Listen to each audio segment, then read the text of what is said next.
Deputy speaker Raghurama Krishnam Raju custodial torture case కొత్త మలుపు తిరుగుతోంది. ఈ కేసులో తాజాగా వైసీపీ సానుభూతి పరుడు రౌడీ షీటర్ బోరుగడ్డ అనిల్ కుమార్ పేరు తెరపైకి రావడం సంచలనంగా మారింది. ఇప్పటి వరకు రఘురామ కేసులో పోలీసులు, ఉన్నతాధికారులు, గత ప్రభుత్వ పెద్దలపైనే ఆరోపణలు, అభియోగాలు నమోదయ్యాయి.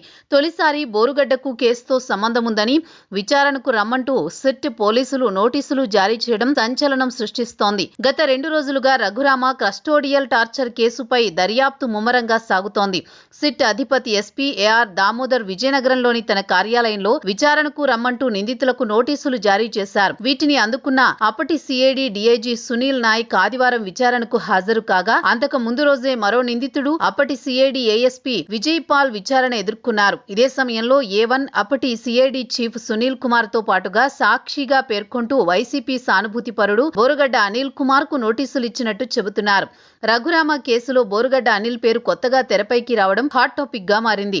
రఘురామ కేసుకు బోరుగడ్డకు సంబంధం ఏంటన్న విషయమై లోతుగా వెళితే ఆసక్తికర సమాచారం వెలుగు చూసిందని పోలీసులు చెబుతున్నారు. గత ప్రభుత్వంలో అప్పటి ఎంపీ, ప్రస్తుత డిప్యూటీ స్పీకర్ గా ఉన్న రఘురామకృష్ణంరాజుపై నమోదైన దేశద్రోహం కేసులో సిఐడి పోలీసులు సాక్షిగా బోరుగడ్డ అనిల్ కుమార్ ను చేర్చినట్లు సిట్ అధికారులు గుర్తించారని చెబుతున్నారు.